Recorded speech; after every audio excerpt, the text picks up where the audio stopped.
Okay, so basically this is a repeat of one I did. It's actually in November last year.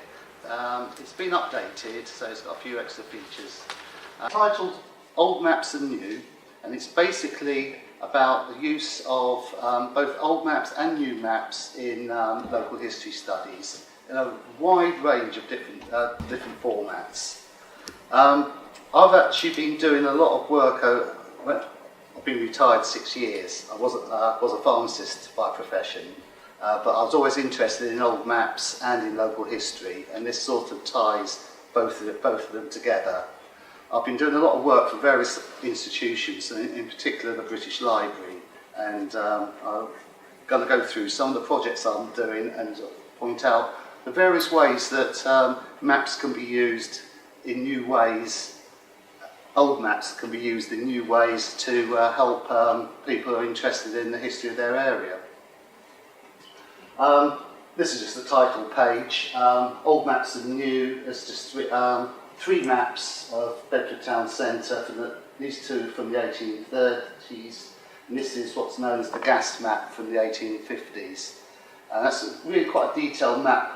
There is a copy of that in the Heritage Library. It comes in 8 sections. For the last talk I did, I actually tried to put it out on one of those tables, and it wouldn't work. You needed 2 tables to put the whole thing on. It's very detailed. It's got the actual lines of where all the gas lines went from the gasworks, which it's the original gasworks in Bedford, which was in Priory Street, roughly where QD's car park is at the moment. But it gives all the junctions and everything where all the gas pipes went. So it's got every house in Bedford in the 1850s. It fills a bit of a gap because there's lots of maps of other sort of decades, but there was very few of the 1850s that detailed of Bedford. So, very first thing is there's just a couple of terms that you may or may not have come across, and they'll be cropping up quite frequently in the talk. So, just a brief introduction to a couple of words. Geo-referencing. It basically means a way of placing either a map or a photograph on top of, say, for instance, a satellite image or a modern map, and so that they line up so you can actually get the same features, whether it be rivers or buildings or roads, overlaid directly on top.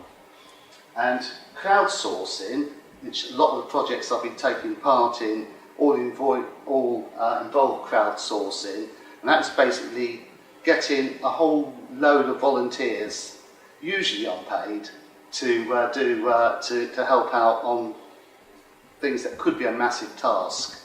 It was something like you've got 1,000 tasks to do. If there was just yourself and say an assistant, you've got to take years possibly to do. If you can get 50 or 100 people, some people may only do 1 or 2 of the tasks, some might do 20, 30, maybe 100. It just makes things that much quicker, and it lightens the load. It's actually amazingly quick for some certain tasks. Sorry to ask a question so early. Yeah. If you're using those as part of the discussion, I think it's interesting. Is crowdsourcing as you use it a voluntary activity? It is or not. Is it what the technology makes all of us? Basically, we're all. Basically, it's something where anyone can join in. It is normally, unpaid, so it would be classed as a voluntary activity. Most of the places that use it actually have software in a certain way, so that it makes it easy for people just to sort of pop in, maybe just do one map or one task, and then go away and do it, come back a week's time or whenever. A lot of them are designed so that any little bit of spare time you could just do a small amount of the work. I guess what I'm saying is a lot of us are doing it without knowing it, because we take a photograph. Yes. Google Maps spots that.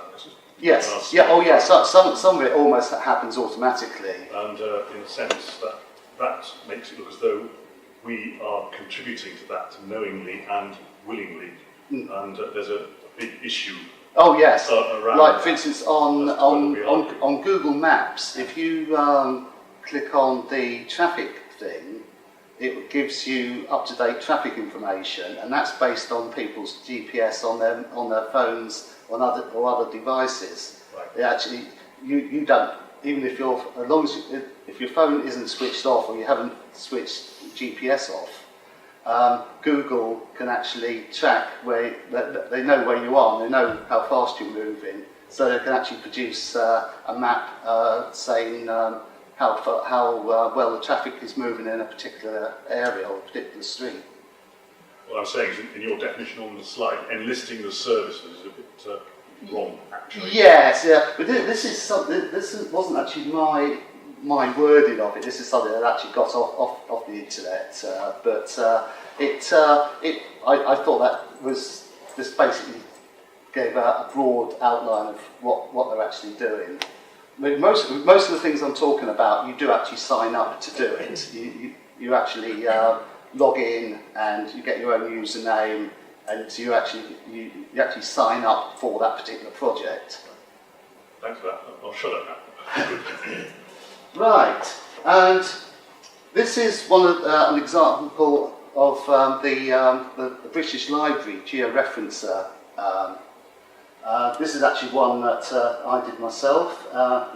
This map here is the map which is on the back, which is the 1815 Bedfordshire Ordnance Survey, and it's a unique copy. It's the hand drawn one that the surveyors actually did in the field.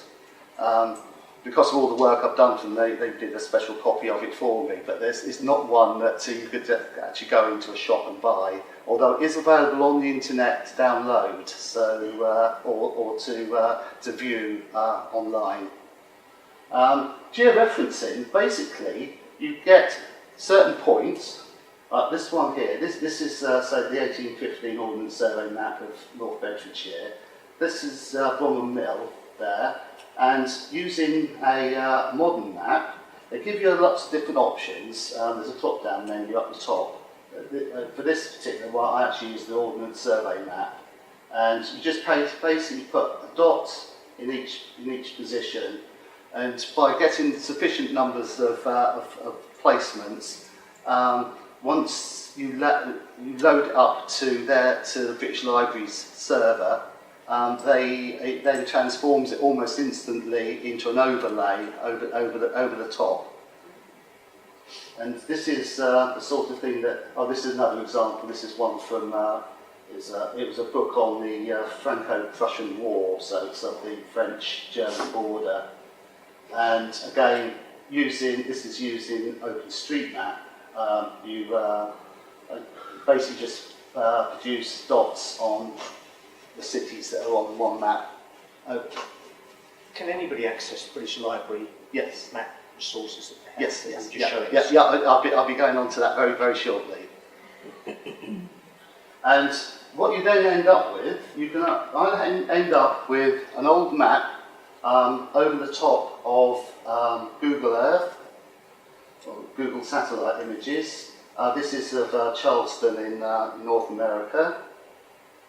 And this is one of Stockholm, in Sweden.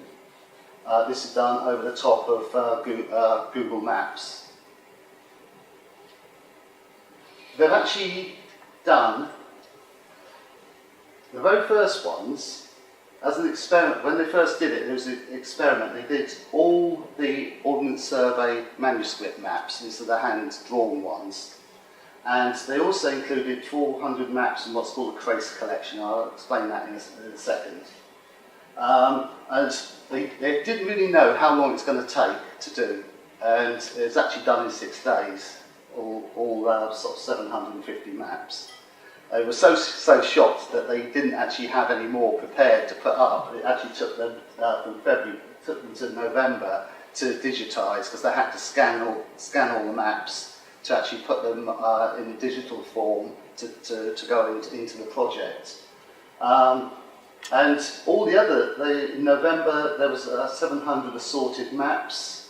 That took a week to do. February 2013, a whole load of assorted maps from worldwide, and that only took 3 days to do. By this time, there was about 800 people, volunteers, doing it. And they then, again, a little bit of a gap to November 2013, they put up 2,700 GOAD maps, which are fire insurance maps, highly detailed. So there's an example of one at the back of the centre of Liverpool, part of the centre of Liverpool. That one, they took about, and they also put up a whole range of military maps as well, mainly First and Second World War maps. That, with it being slightly more larger amount, that actually took 5 weeks to do the 3,000 maps. And July, there's another just over 3,000 worldwide maps in the 19th century, and that took 4 weeks. They then took an enormous leap and published 50,000 maps. At the moment, people are still working their way through those.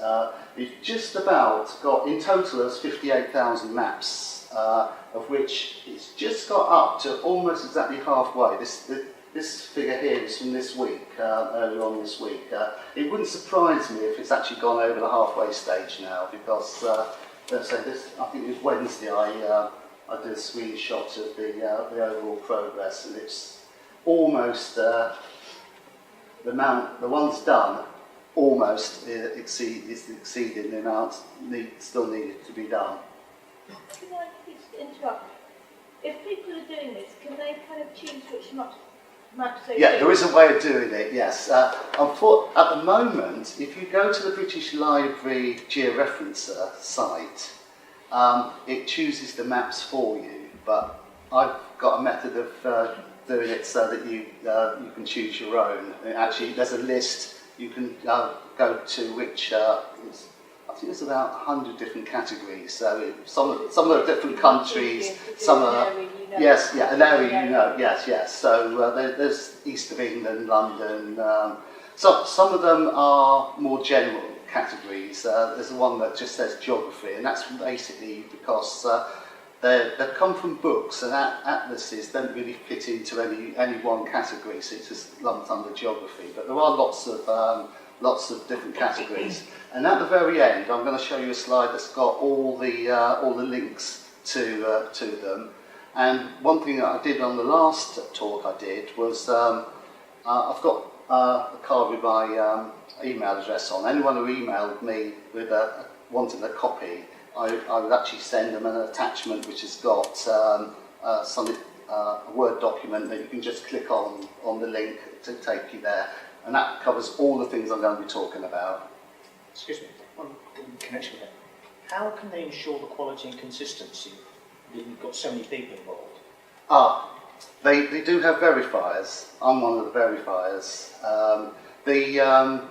Sometimes, yeah, I look at one and think that's a complete mess, or they've got it completely wrong. If they've got it completely wrong, what I can do, I can just take it and put it back into the system. So it is being monitored? Right? Yeah, it's monitored, yes, yeah. These are just a few examples. This is an example of the Ordnance Survey one. So there's one up the end there at Bedford. This is, as I say, they were the original preliminary drawings. These are the ones that were done in the field and were then eventually made into plates and printed as Ordnance Survey maps. So these all predate any of the Ordnance Survey maps that you could get in the shops.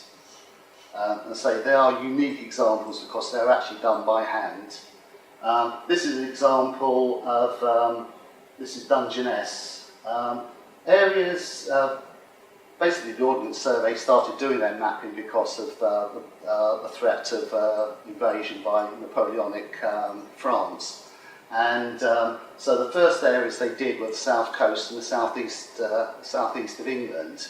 And areas where they thought they could be particularly vulnerable because there was good landing spots for an invasion, they were done at much larger scale as well. So this one of Dungeness is a 3-inch to the mile map of Dungeness, and that dates from 1799. It's one of the earliest ones. Kent was the very first one, but or parts of Kent were the very first one. I said the Crace collection is a collection that they've got in the British Library, which is maps of London. And again, a lot of these are unique maps. This guy, Frederick Crace, collected any maps he could get his hands on.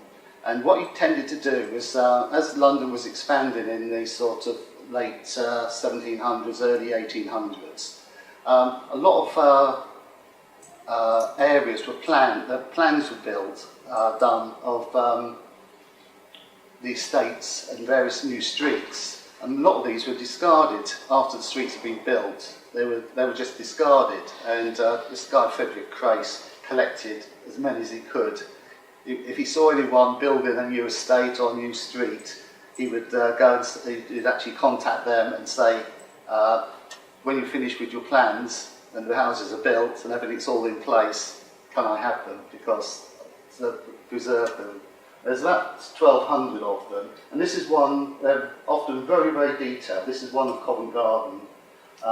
In the days before the actual Covent Garden building that we now know isn't there, but the colonnade around the outside is in that, on the outside of it. The actual Covent Garden Market building hadn't been built in that time. And this is Goad Maps. Now, Goad was a Canadian company who specialised in fire insurance maps, and they have incredibly detailed maps of certain areas. They only did areas that were commercially viable for them to do it. So it only tends to be areas that are either quite expensive to live in areas, or areas that had plenty of industrial works, factories, etc. Again, this is one of Covent Garden. It has all sorts of details that you don't normally get. Lots of them actually tell you what the buildings are made of, because of the fire insurance part of it. If there's any area, if there's anything that could be risky, like furnaces or boilers and things like that, those are all marked on the map. Some of them in the collection at the British Library aren't in very good condition, but the ones that were, just over 3,000 of them were digitised and then geo-referenced a couple of years ago. The other thing that you tend to get is because of the problems with fires in cinema, well, there wouldn't be in cinemas, in theatres and music halls, anything that actually had a theatre of any description in also had an elevation. So this is the Royal Opera House in Covent Garden, up in the top. Military maps, all sorts of military maps have been geo-referenced. This is a particular favourite of mine. It's from June 1916, just to the south of Ypres. This is the actual map, and it's a map. This is a map of no man's land. So probably quite a number of brave people have to go out into no man's land and map all the features of it. This little section here, just there, that's enlarged here, and I've positioned it over. It's what I geo-referenced, and I've actually positioned it over the modern satellite photograph, and you can see the road is in the same position. Some of the field boundaries are in the same position. And it's got incredible detail. Like here it says long grass, good cover. So it's the English, British front was here, the German front was there. So the British front is sort of just about here. These little things called LP are listening posts. This is where people were put out into no man's land to listen out for activity in the enemy trenches, so that you could actually try and find out what they're up to, if they were going to be mounting an assault of some description. Things like this is MG is machine gun, and it actually has the direction that the machine gun normally points. It's got all the things where this is very strong wire. But somebody, well, in fact, obviously, normally quite a lot of people must have actually gone out and come back with that information so they could actually do those maps. And the thing is, these maps would only be valid for often only a few weeks, particularly the details about how long the grass was.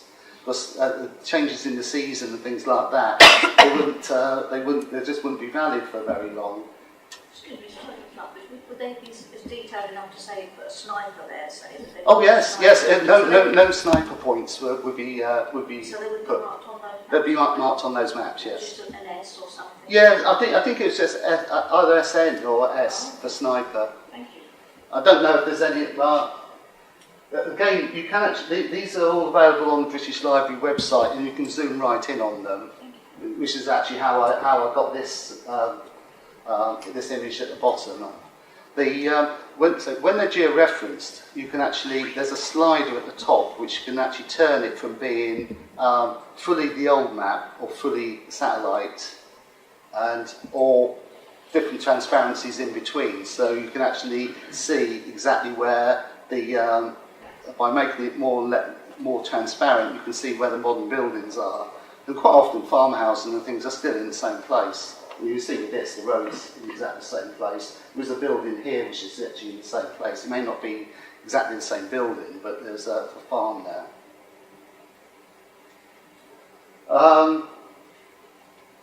Lots of independent map makers in London meant that Ordnance Survey didn't have much of a foothold in maps of London.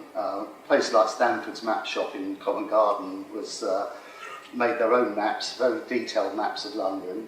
But in the 1890s, they decided that they were going to do this unprecedented scale of 5 feet to the mile. So it actually took, even though London wasn't anywhere near as big as it is now, it actually took nearly 753 sheets to cover the extent of London.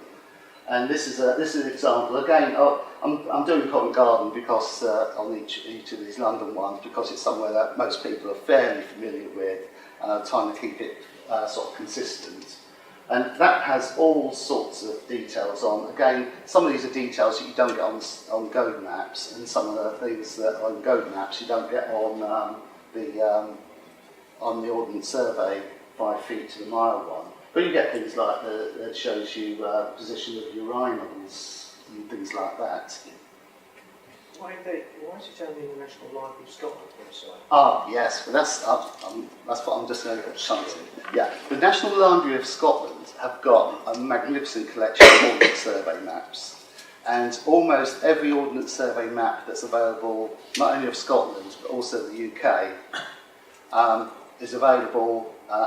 Virtually any one that's out of copyright, so any of the ones that are over 50 years old, are available on the National Library of Scotland website.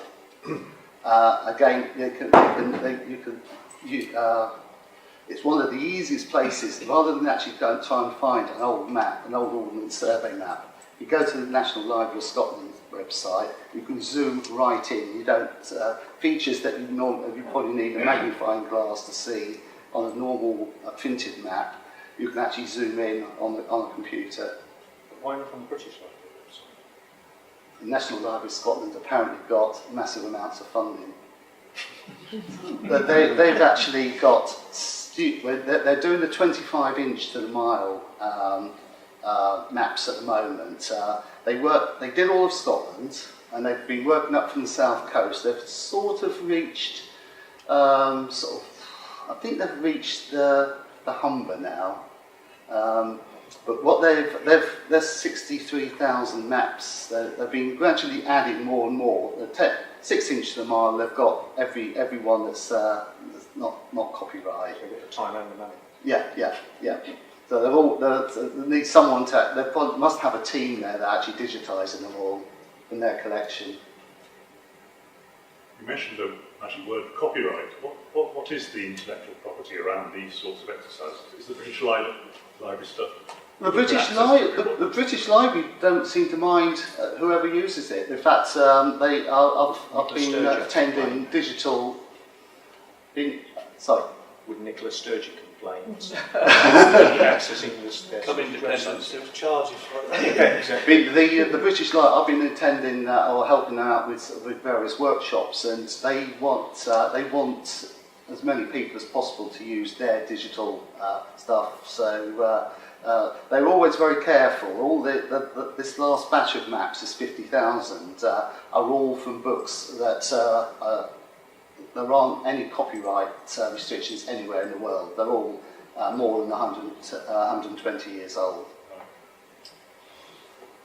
This is just another example. In the latest batch, there's not only maps, but there are also plans of buildings like cathedrals and castles. There's also things like monuments. And this is just an example.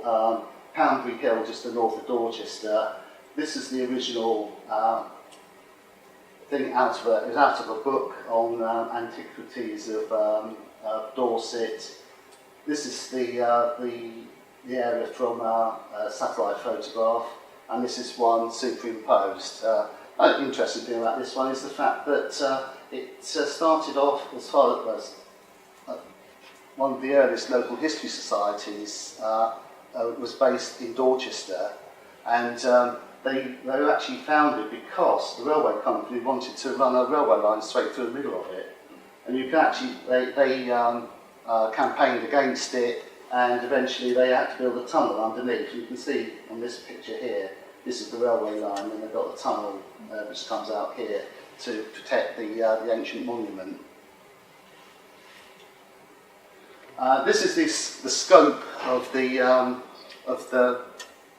number of things that have actually been done. So there's about 30,000 have been done so far. Maps have been done. On the British Library Geo-referencing site, there's a tab at the top saying maps already geo-referenced, and when you click on that, you get a map of the world which you can zoom in on. You see most of them are sort of North America or Europe. You zoom in a bit further, there's quite a lot in France, there's not quite so many in Spain, a lot in the United Kingdom, and as you come in further, places like London is very densely populated with dots, and I zoomed in even further into London, and you see the centre of London is the one that's got the most number of dots. Each of those, you can click on one of the dots, and you'll see a map that's centred on that dot. Is that something in the British psyche that we do it more than the rest of the world? Or is No, other places have done it. I mean, one of the places that's done the most is actually the Czech Republic. looking at those maps, it looks Oh yeah, but this is maps that have been provided by the British Library, you see. So their collection is obviously based on British maps. But in Catalonia, the University in Barcelona have also been doing it, but obviously they're all mainly based on Barcelona and the surrounding area. And although they've got some of the Mediterranean, there are a few of the UK, but not very many. But this is obviously, because it's the British Library's own collection, they are always going to get more from the UK. And they produce a league table, because so you sign up for it, so you choose your own password and everything like that, and they're all credited to the person who actually did it. So if you click on any of those dots, and they'll actually say the name of the person who did it. My name crops up more than anybody else's because it's like this. I did this a couple of days ago, a screenshot. I'm still the #1 contributor. This is in the latest batch. These are the amount of dots I've put on, not the amount of maps. But on average, I tend to put somewhere around about 10 to 15 dots for each one. So that equates to something like about 4,000 or 5,000 maps in this current one, and probably about 6,000 to 8,000 overall. And this is the overall. This is since this thing actually started. And I was actually given an award last November for my contribution to it. I had to write a little blurb about myself on the British Library blog over here.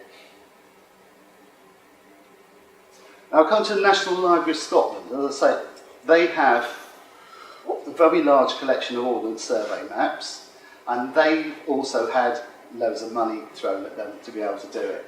I'm sure it's probably partly like I think that there's no tuition fees in Scotland, there's free prescriptions and things like that.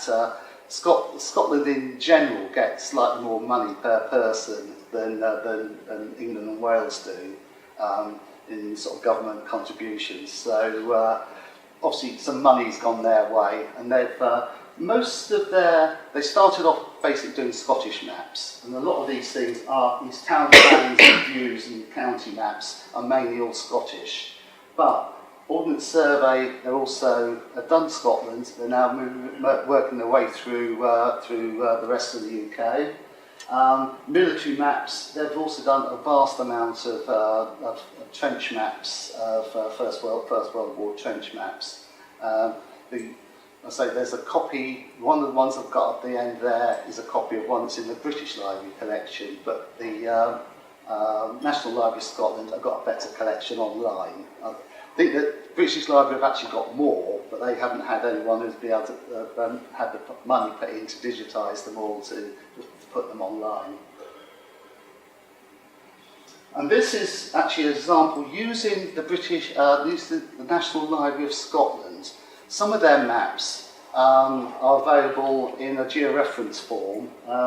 This is obviously Bedford Town Centre, Bedford the bridge. This is a 25 inches to the mile 1901 map of Bedford, superimposed on, I think it's the 2011 or 2012 satellite image, showing how it all sort of lines up, basically. The old bridge was, the Bedford Town Bridge was widened in 1939-1940, which is why the bridge is narrower than the current one. At St Paul's Church there, Castle Mound. A couple more examples, that's Bedford Park. These are available for the whole country pretty well. This one, as I say, is Bedford Park, and you see quite a few of the features are exactly the same, and it lines up quite well, where the pavilion and the bandstand and the walkway between them. Trees are a bit bigger now. Living around the corner. Sorry? I'm saying the trees are a bit bigger now. yes. When you're online, Maurice, you can cross-fade those so that Yes, one you can comes up. crossfade. Yes, when you're online, you can crossfade them so it goes in from just having the actual map or the satellite or anywhere in between. So these are roughly 50%. So they're transparent enough so you can actually see what's underneath. I mean, obviously things like these tennis courts there obviously weren't there in 1901. Some of the houses on Park Avenue were there, but some of them are obviously newer because they're not marked on the map. What's where Robinson Pool is now? What is that there? Is that That looks like it's just a small open area with trees around it. It's not marked as anything, so it's either just a small open area. It doesn't appear to be any. Most things are actually, if there was something like a bowling green or something like that, they're marked. That isn't, and it's a fairly irregular. It looks like there's a little passageway into it, so it looks like it's probably just marked out as a small open area. And this is one zoomed in a little bit further of this area here. The floor facade of the what's now the Harbour Centre, which was originally Bedford Modern School. We're about almost precisely there, this room. The site then was the St Paul's Methodist Chapel and the Sunday School next to it, which were demolished in the 1960s when this public library was built. And what was the old library, there's the Bedford rooms there and the Corn Exchange. So these are all dated from 1901, all superimposed. Again, if anyone wants, I've actually prepared a quick and easy way of getting to this on the National Library of Scotland website. If anyone sends me an email, I'll send them an attachment with all the steps to do it nice and easily. What you can also do is see them side by side. You can see them side by side, yes. And you can move the cursor and it has two. Yeah, and they both move in tandem. Yes, yeah. I mean, a lot of people like like, for instance, in like villages, you can sort of zoom in on a village and you can see what buildings were there, what farm buildings or barns and things were there. Some have now gone, some haven't. And obviously, in most villages, there's lots of new houses as well. You can actually see where how the place has developed over time.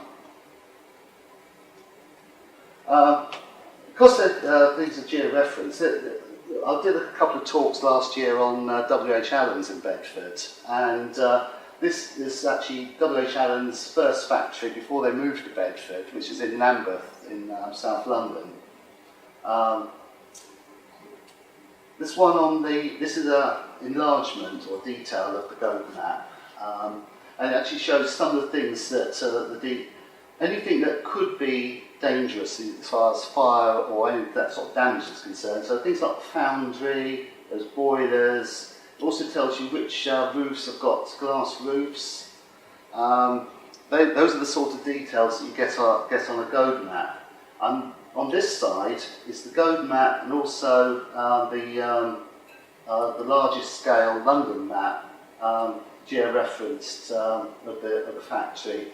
And this thing here, you can see it better on the Northern Survey one. That was what used to be the Eurostar terminus at Waterloo Station. You can see it underneath. So the old W.H. Allen's factory has completely disappeared.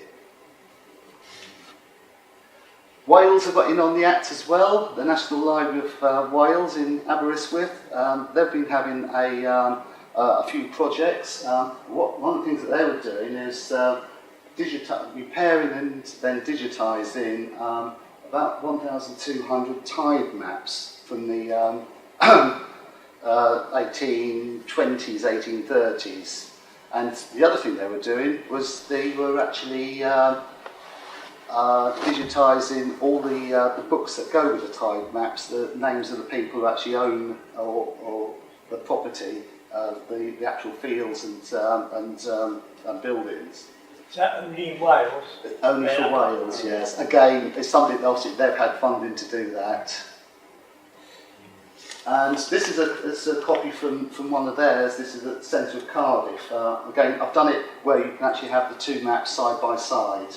And centre of Cardiff, the little red dot in the middle is the centre. And this is the sort of details that you can get on the tide maps. They're probably not quite so useful for towns and cities, but they're very, very useful for the countryside because they have features on those that you won't get. And so, because you also have details of who actually owns the land and whose property it is. With that all being digitised, the project is supposed to be finishing this month. They're getting quite close to finishing it. I think all the maps have been digitised, all the maps have been geo-referenced. But they're still doing some of the translations of the property owners and other details that are in the tide map books that accompany the maps. Leading on from that, from the Welsh project, is a project called GB 1900, which I met the guy who's in charge of it last month when I was doing a workshop in the Museum of London Docklands in February, and what they were doing a similar type of thing to what they're doing in Wales with the place names. But what they're doing is they're going to try and cover the rest of the UK, and GB 1900, GB for Great Britain, 1900. They're using the Ordnance Survey map closest to 1900. They may not be exactly 1900, but they're the closest that they've got. So they cover the entire country. They're using the National Library of Scotland's collection because they're already digitised. And what they're doing, there's about 1,000, just over 1,000 volunteers. They want every single name on the map recorded in digital form. What they are intended to do once it's all done would be to have a sort of a gazetteer that, for instance, you could zoom into an area. If you wanted to find, say, something called Manor Farm, you could search Manor Farm, and any Manor Farms in that area will be highlighted. They're doing anything that's got any abbreviations like FP for footpath, anything, every single thing that's actually on an Ordnance Survey map of that area from around 1900. They want marking. At the moment, they've got 3,400,000 names have been transcribed, of which just over 1 million have been verified. Because what they're actually doing, this is a Bidnam. Two people have to come up with exactly the same. Two different people have to come up with exactly the same thing for it to be verified. All the things that show in purple are two separate people verifying it. The ones in brown, if you actually sign up for the thing, every time you do one, you get a little brown pointer. These are the ones I did, so this one here is a gravel pit. No one's verified it yet, but until someone else actually types in gravel pit and it matches exactly the wording that I've put, you have to make sure you get get capitals where there's capitals, for instance. And like this, when you actually when you've signed in and looking at it, you see any green pointers, that means it's something that somebody else has done that hasn't been verified, and you can verify it. This was liable for flooding one. This was a few days ago when I did this. That's now turned purple because I've typed in liable for flooding, and it matched up with what that other person. You don't know who the other person is, but say it has to be two consecutive ones that match it absolutely exactly for it to be verified. And this is a massive symbol. This is just about text. There's all the text, yes. There's lots of symbols in maps. Yeah. Although, to be honest, on that scale map, there aren't many symbols. The church symbol, like for instance, church symbols, they're on the smaller scale maps. Right. On these, the churches have actually got all named. So, or things like Methodist Chapel it says Methodist Chapel. It doesn't say there isn't a church symbol. There's not castle symbol or anything like that. They're actually on this particular scale. They've actually all got some sort of. And they've got things like W for wells, for public wells. But so when it's all done, if you wanted to find out where all the wells were in the vicinity of a particular village, say, you should be able to just search W or search wells, and every single one will be highlighted on that particular part of the map that you're looking at. It could be very, very useful. And say that they're not going to do. It's not going to be available for searching until they've done everything and it's all been verified. But the rate it's been going, this has only been going since last July, and they think there's probably about between 4 and 5 million things in total, and they're getting close to 4 million. They've actually been done once, but the verification takes a bit longer. And you notice over here in Norfolk, there's lots of blank areas. Obviously, this is a whole series of dots. Every single dot here, you can zoom right in. Every single dot is one that's actually being done and verified. Some areas there aren't very many, but when I looked at these, I actually looked at these last night. Someone's actually done most of them, but they're all green, so they need somebody else to go in. I did about 50 or 60 last night in about half an hour or so, because one of the things they actually do, once you've signed in, you actually get a drop-down menu. If you put FP for footpath, or FB for footbridge, it knows all the ones that you've done before. So when you, if you want to verify, say, a footpath, you press in F, and it will give you all the things that you've put in before that begin with F. And the ones you've used the most are at the top. So FP is a very common one. So that's the top one. So you just click on that and put save, and hopefully it will turn. If someone's accidentally put capital F dot lowercase p, and you put in the correct thing because it should be both capitals, it won't verify because the other person's got it wrong. Somebody else has got to then put it in correctly. Another project I've been involved with just recently, Layers of London. Again, you don't necessarily have. It's not just maps, also aerial photographs as well can be included. And Layers of London, they've actually done a couple of old maps of central London from the 18th century, but they're trying to do areas of London that haven't been well covered in other things, and they're actually doing Barking and Dagenham they're concentrating on with aerial photographs from just after the Second World War. When the war finished, there was plenty of RAF experience in reconnaissance photographs. When they were no longer needed to take photographs of factories in Germany or bombs, the destruction of them, they spent a couple of years doing photographs of all of London, most of the southeast of England. They don't appear to have done Bedford. Part of Bedfordshire being done, Cambridgeshire being done. Bedford itself doesn't seem to be covered, not that I've found anyway.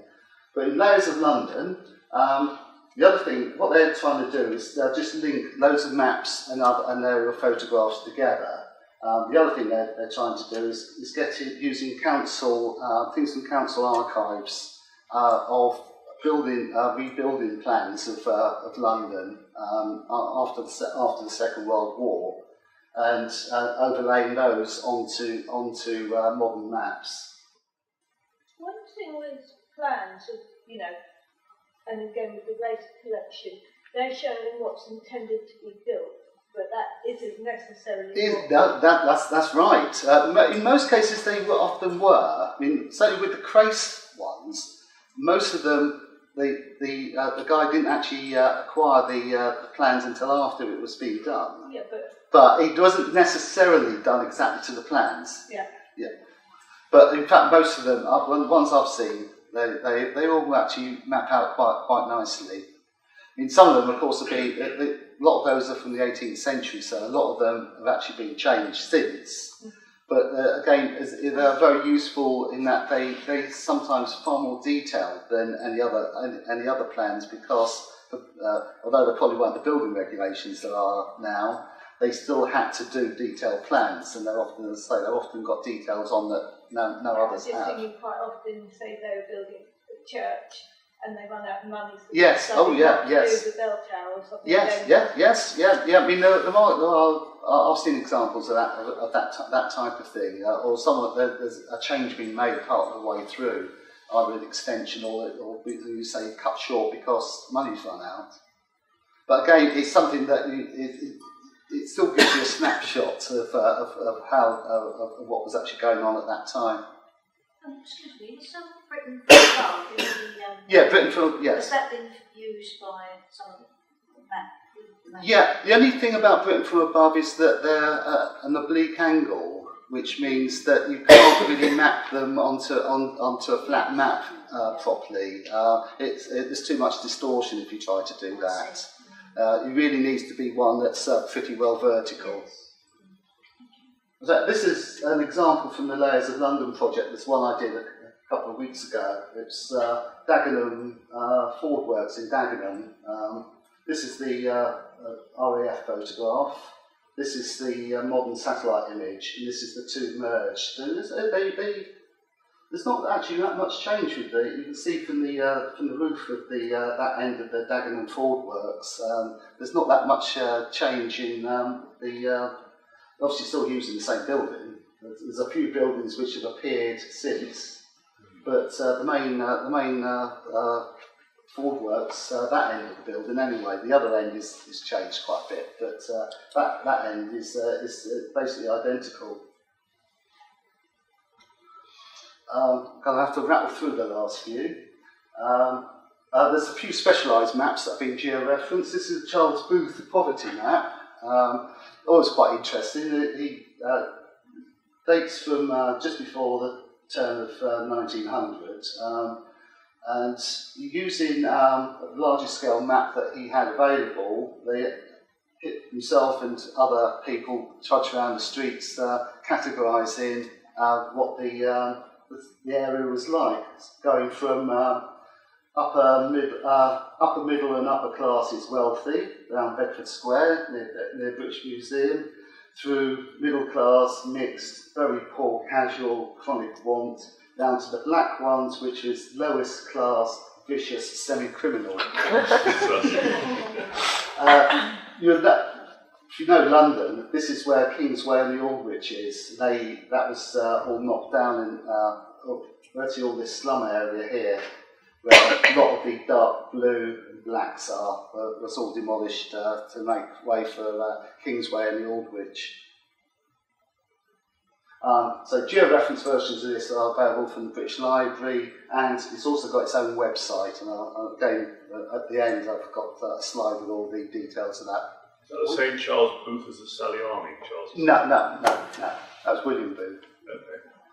He did a lot of pension. He was one of the people who, one of the things he did was promote the pensions for the elderly before he died. He was instrumental in a lot of the promotion of that and campaigning for. Were they just using standard coordinate survey maps? That one actually used, I think it uses one of the Stanford's London maps. But it's geo-referenced against, I think it's geo-referenced against, it must be Google Maps. So if you want to see where it is now, I think it's Google Maps, it's actually geo-referenced against. They weren't actually producing the maps themselves, they were just annotating the existing maps to show levels of poverty. Yes, yeah. Yeah, they didn't make their own map, they just colouring in the various areas.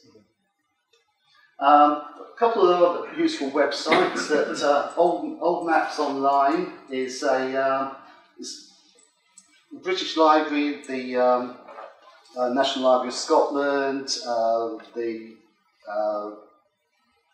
Cartographical Institute of Catalonia, and various other places have published all their maps on, or most of their maps on a website called Old Maps Online, and that's quite useful because it's got a map of the world. You zoom in on the area that you want, and it shows down the side all the maps that are in that area. And if you click on the ones down the side, it will show you a square or a rectangle, show you what's actually covered by that. It's sort of a website that amalgamates a whole load of other websites together, so it's quite useful for that.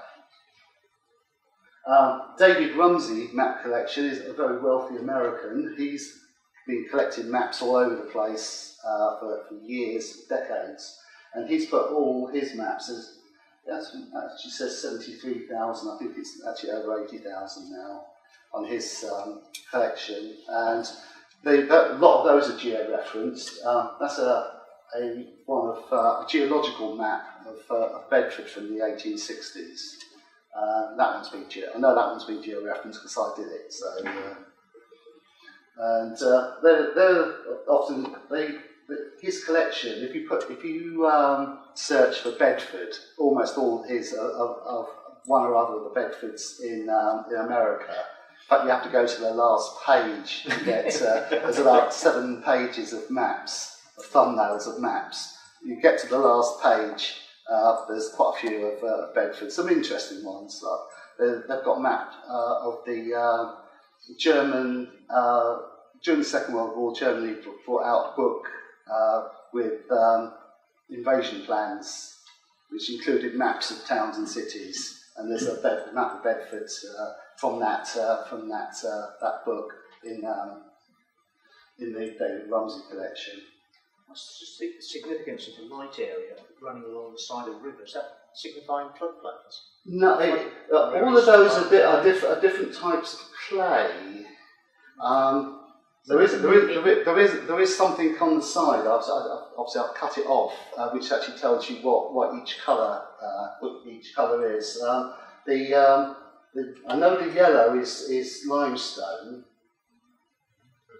Is it alluvium? Sorry? Is it alluvium? It might be alluvium. I don't know. I don't know offhand. Obviously, if you actually look at it, there is a something on the side which actually tells you what all the colours signify.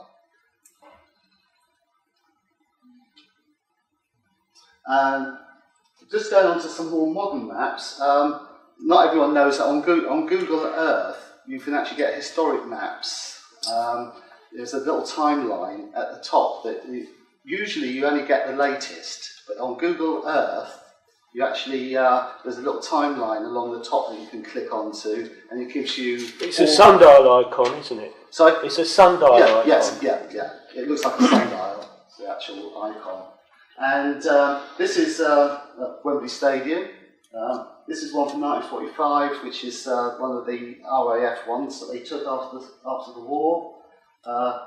1999, which is one of the first of the Google ones. And then there's actually about 16 or 17 of Wembley. There aren't so many of Bedford, but of London, they've been updating them more frequently, so there's lots there. And sort of 2006 and then 2016. Or if you just go along this slide thing along, it keeps the actual view exactly the same, but just shows you what it was at different times. Is that north-south? I'm not sure if I rotated it slightly. Yeah, it is. Railway lines. Yes, I've obviously rotated it to because it's north is that way. But I rotated it to get a better picture really. This is Alan's works from the Bedford ones, other than saying things. I said there aren't so many of Bedford, and in fact Bedford haven't been done since 2010. Their street scene one have been updated more frequently, but the aerial satellite photographs haven't been done so frequently. And this is basically, again, the same thing, W.H. Allen's site from 2002, 2003. By then, only the office block in 2006 was renamed, and they were building the housing estate. By 2010, the office block had gone as well, and most of the housing estate had been built. OpenStreetMap. I've been involved in doing quite a lot of stuff for OpenStreetMap. Again, this is something that is done by volunteers. There's millions of people who've been doing this worldwide. Somewhere, I think about 4.5 million people have actually made some contribution. And it's basically an open source, so anyone can use it. It's always got mapping for the people by the people. And people, you have to sign up for it. And to start off with, you're monitored. They don't actually put anything that you put on immediately until someone else more experienced has actually looked at it.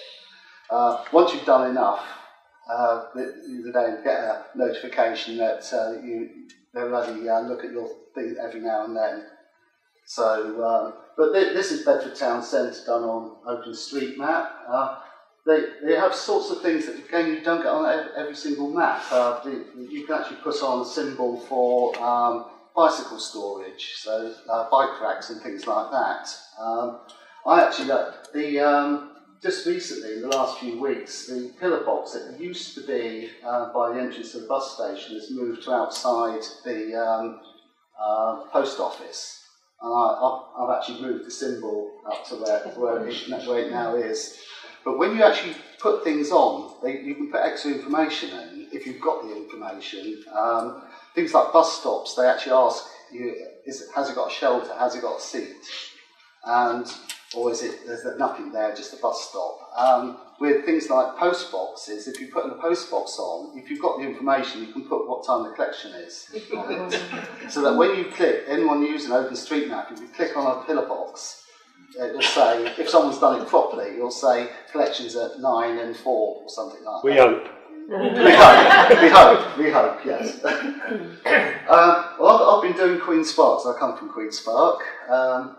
This was what Queen's Park was, how it was mapped in about September last year, and this is what was mapped in November by the time I'd put in all the individual houses.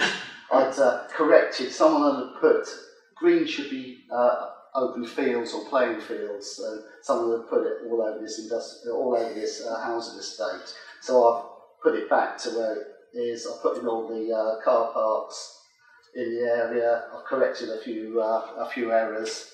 But what you basically do, they provide you with a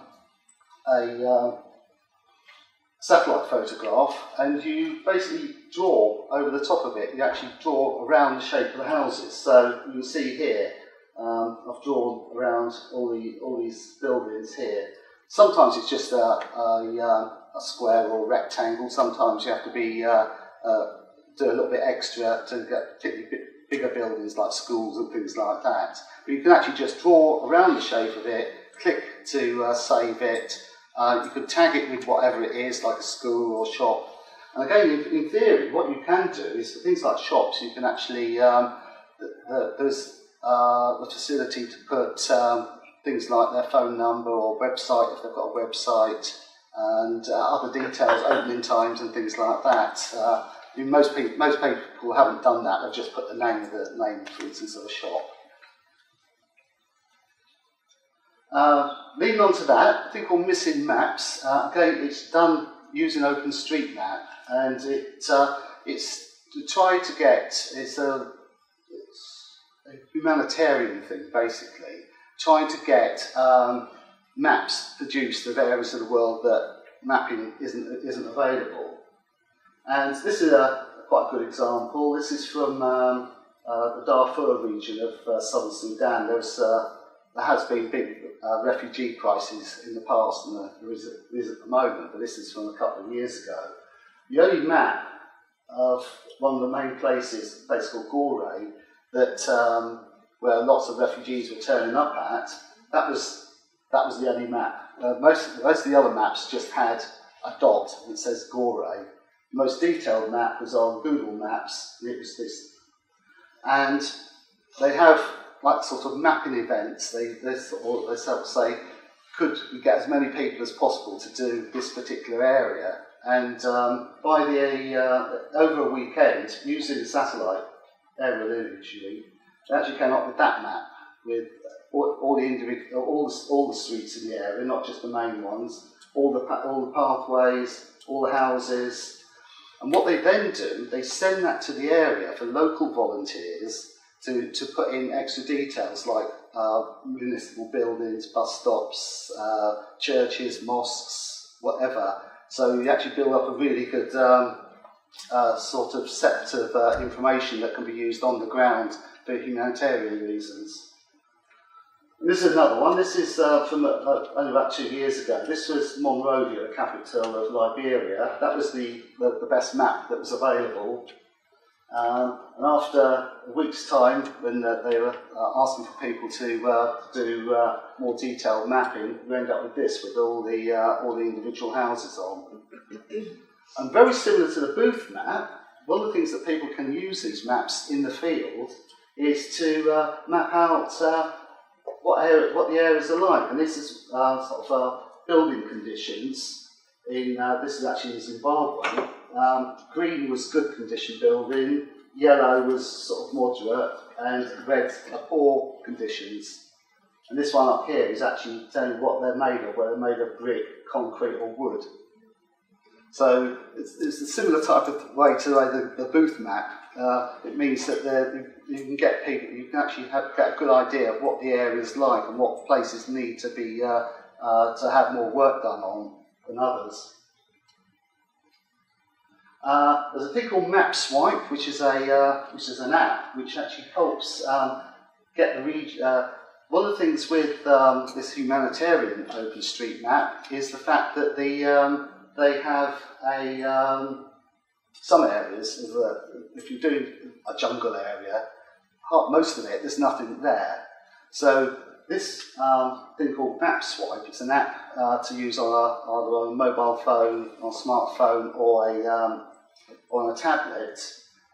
It's very simple. You get a map, an aerial view with 6 squares, and all you have to do is that if there's nothing in those squares that you're looking for, this one, it tells you at the top what you're looking for, houses and roads. So there's houses in that one, houses in that one, houses in that one. You tap each one once, it turns green. There's nothing in any of those, and then you just swipe it across, and you get the next bit along. And you normally get anywhere between 10 and 30 photographs. And then you get, again, there's like a little league table at the end. You get you go up from one level, for level 1 to level 2 to level 3. I'm on level 11 on this one. But the only thing I did say, if you ever want to try this, don't, unless you've got a really good data allowance, don't do it on the mobile phone. Wait until you're somewhere where it's got Wi-Fi, because it takes up, because you're downloading images all the time, it takes an awful lot of data. It does warn you if you're on if you're not on Wi-Fi. It will detect that it's actually doing it through 3G or 4G or whatever. And just the last couple of little bits to do with the First and Second World War, really. This is a map I did a few years ago of Queen's Park, with trying to find all the locations of all the people that were on the war memorial in the local church. Notice there's 3 sons from the same family who were killed during the First World War. As you can see, virtually every street, there's a little poppy symbol on each one. I did a slightly more detailed one of some of the roads. This one's actually anyone who's actually known to have served during the First World War and what happened to them if something had happened to them. A few interesting ones. The person who was invalided out in 1918 after being struck by lightning. The addresses, are the addresses at the time? Yes, yeah. But most of them will probably be their parents' address, to be honest. But there'll be the addresses that they're registered at, either from military records or from. I've been looking at obituaries in the local papers, because downstairs in the Heritage Library, they've got the newspapers from the Times, so they'll actually get those sort of details, and from street directories. This is quite an interesting one. Someone actually came into the local church where I do our Queen's Park Lives talks, and they wanted to find out something about one of the guys who's on the war memorial. Down here somewhere. Maurice Nicholson, and actually managed to find out some amazing things about what happened to him. He was buried, but then exhumed to go into a proper military cemetery. And one thing in the exhumation thing actually gives all the details of where the exact place where he was buried originally. And these things here, S28 is an enormous part of the map. K is actually a very large area, but K29 is this square here. And K29D, each square is divided into 4, A, B, C, D. 4 is 4 along, and 1 is 1 up. So what I've managed to find, this is an enlarged area of that part of the map. It's 4 along, 1 up. It's just there. And then looking on Google Earth, that place is still there. And using Google Street Scene, this area here, so he was actually buried originally just here.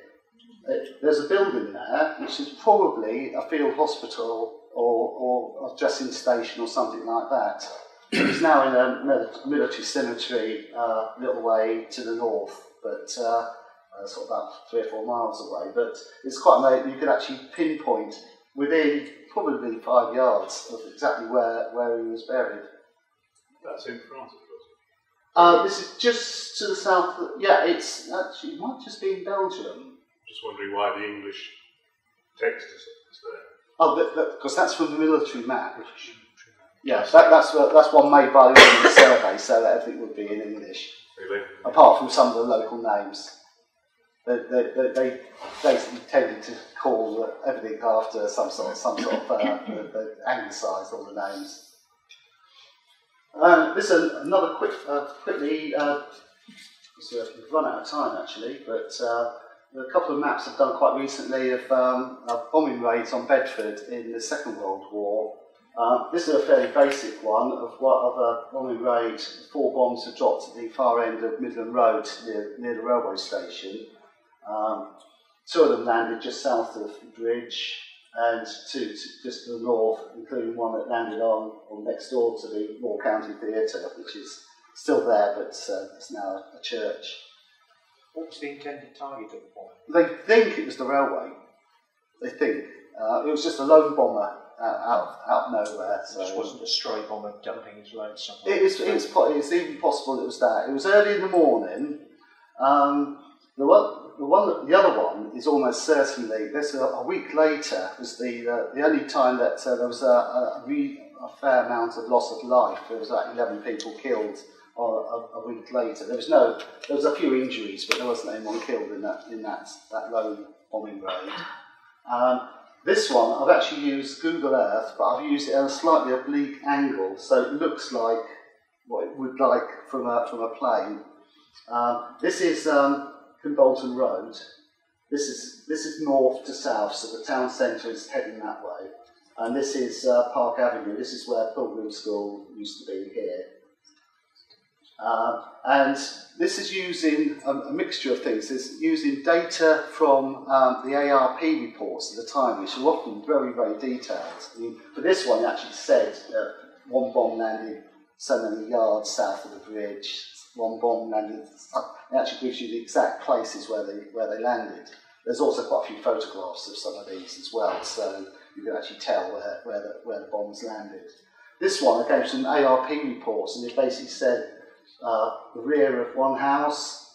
There was 2 people killed on this one here.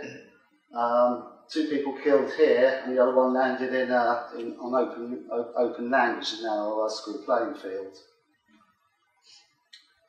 And the very last thing I'm going to talk about very quickly is about history pin. Again, it's one that anyone can do. They can either add stuff or have their own history pin. And it's basically, if you've got access to any old photographs of your area, you can pin a picture to where it's actually taken, provided you obviously know. If you know exactly where it's taken, you can do other things as well, which I'm going to show you. These are just a few I've done of Queen's Park, and you basically get a photograph. You say it was taken here, and it will come up as pinned against that position on the map. And if you know exactly where it is, you can even have a go at actually trying to put it over the top of a current photograph.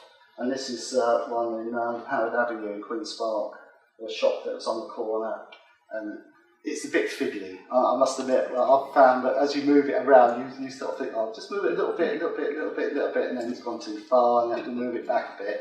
You have to have a bit of patience. If it's face on, it's easier, but if it's done on the corner, you sometimes just can't quite get the perspective right. But that one works quite well. Do you have to scan your own photos in? Or? Yes, you can do it from any photograph. If you've got any, as long as it's a digitised photograph, you either scan your own one in or get it off of somewhere else that's a photograph. I think that photograph actually came off the internet, but anywhere, any digitised photograph will do. And that is basically it. There is a list of all the websites, of all the places that I've been talking about. If anyone you can either make a note from those, or if you give me a quick email, I'll send you that. I can also send you a quick and easy way of doing the 1900 ordnance survey over geo-referenced against the aerial photographs as well. Now, I do have some cards here, so if anyone wants, you take one of those. It's got all my contact details on. The other thing I have got is some. I've got some CDs that you can put on a computer. That I've got all old maps of Bedfordshire. There's about 80 of them. Most of them are from the 1730s through to the 1840s.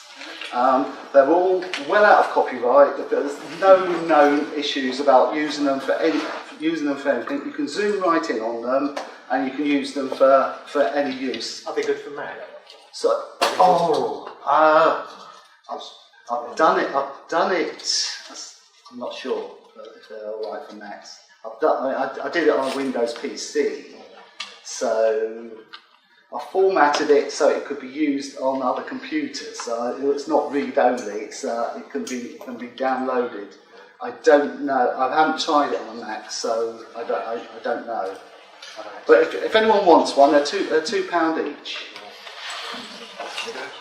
Can we just show our appreciation? Yeah.